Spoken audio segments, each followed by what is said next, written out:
Okay, let's look at how to keep your hunger in check. So you've started out, you're following your calories, and you think, Jesus, I'm getting way too hungry. Here's what you need to do. Go through the checklist, tick them off as we go. So first, we want to look at, are you getting enough protein? Okay, protein will obviously need to maintain muscle mass, but the other essential thing what it does, it regulates our appetite and our hunger, especially animal-based proteins, okay? Whole foods protein. Doesn't mean you go and start eating protein bars and shakes, because these are made to be readily absorbed. So when we eat protein from whole foods, they take longer to digest in the body, take longer to break down, and thus leave you fuller for longer. Again, going back to the targets I would have given you, we want around 2 grams per kilo of body weight per day. And again, protein's very hard starting off. Don't be afraid to marinate your proteins. Just look for recipes that make them a little bit more tasty. But trust me, this is the main one that a lot of people lack that will make a massive difference. There's a reason why the Atkins diet and high protein diets in general were successful. And one of the main thing is protein is so satiating. Number 2, what we want to look at is increase your veggies intake. Okay? Vegetables obviously contain lots of fiber.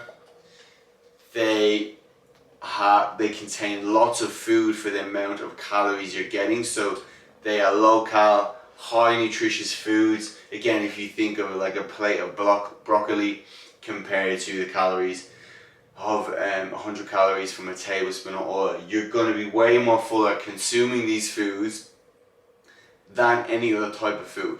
So if your hunger is up, start with your protein, trying to get protein at every meal to be able to hit this, and then focus on getting vegetables at every meal as well. And then again, the more hungry you are, the more you need to increase the vegetables, which will bulk out your meals and make you feel like you're eating more. The reason being, contain fiber.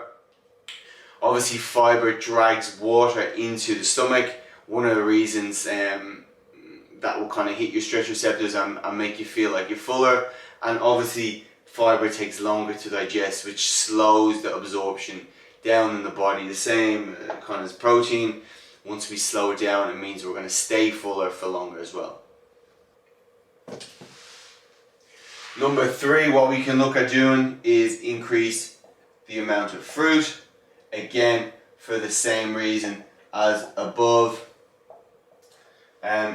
Fiber, stretch receptors in the stomach, make us feel like we're eating more. Again, you could get a whole plate of watermelon. I think it's equivalent to, again, the same example I used a second ago, of like 100 calories from a tablespoon of olive oil. And I think how much fuller you're going to be. So don't buy into people that say, oh, don't eat too much fruit, it's going to make you fat. I've yet to meet that person.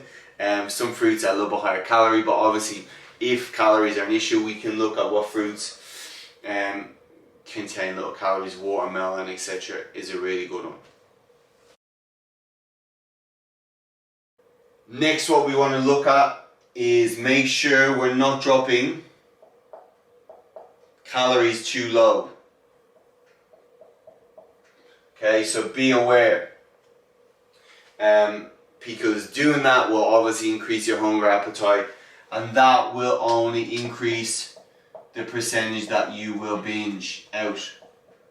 Okay, so we want to stick to a moderate deficit. Don't think more is better, because it's not. Your body will fight back, start to increase hunger, increase cravings, and then you'll only binge out. So stick as close as you can to the calories that we set at the start.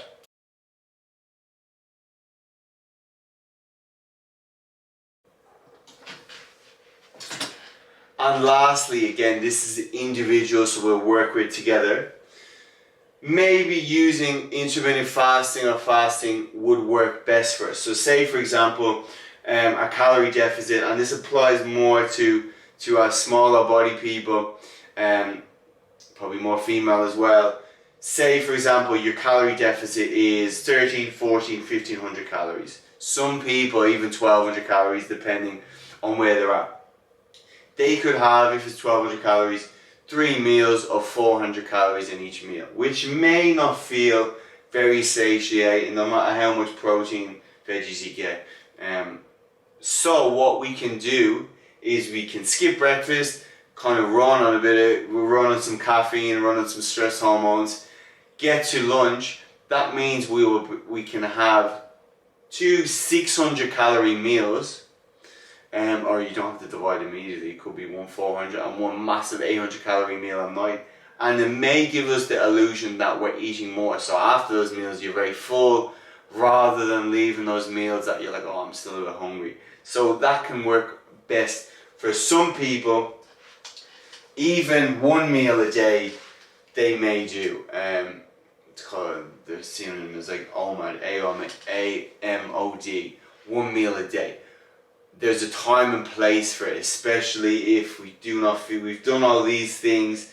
Then it could be an option to play around with doing. Again, it's just going to feel like you're not on a diet because you're leaving your meal so full and satiated. And I know a lot of people, especially in this boat where their calorie deficit isn't high, they prefer to have a lot of food in the evening, and they also prefer to have a lot of food with family in the evening, so don't really feel like trying to diet in those meals. They can use this option where 1 or 2 meals that makes them feel like they're not on a diet, keeps them full and satiated, and whatever works best for you is the one we are trying to achieve.